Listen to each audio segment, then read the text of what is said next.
Allez, voilà la correction. Donc, surtout pour l'exercice numéro 1. Donc, on a... hop, raté, c'est ici.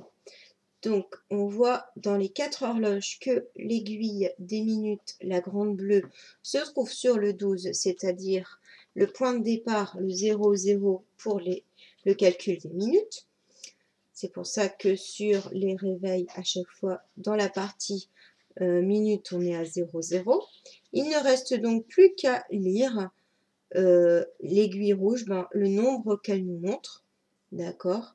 Et on trouve la réponse. Ensuite, ici, un petit peu plus compliqué, mais pas tant que ça.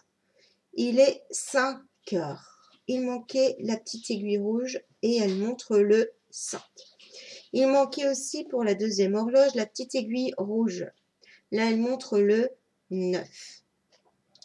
La troisième horloge, c'était celle qui était la plus dure parce que midi, eh bien, on peut lire aussi quelquefois sur le réveil 12 heures.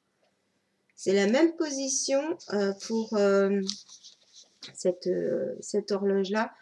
Hop, si c'est le midi ou pendant la nuit, minuit. C'est la même chose. Voilà.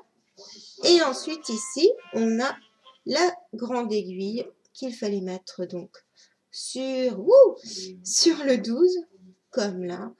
Voilà. Elle montre 00 chez les minutes. Voilà. J'espère que tout va bien. On se retrouve pour demain avec cette partie-là. Et tu verras la semaine prochaine, eh bien, je te donnerai des petits exercices pour t'entraîner encore sur lire l'heure.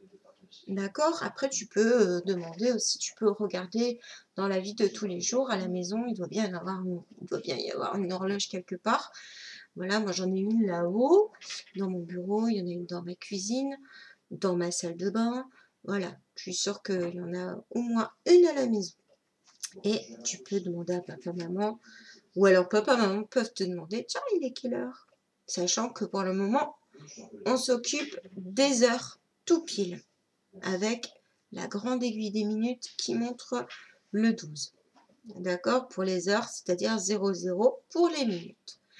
Alors, maintenant, je te laisse faire tout seul, ici, la fiche de problème. Tu lis les petites histoires. Voilà. Dans le cadre, là, là et là, j'attends de toi donc un dessin qui montre le problème, qui montre que tu as compris l'histoire et que tu l'as décortiqué. Ah oui, je rappelle ici, dans ce cadre-là, celui-là et celui-là, j'attends de toi le calcul. Et n'oublie pas de répondre à la question en mettant ta réponse dans la phrase réponse. Voilà, voilà.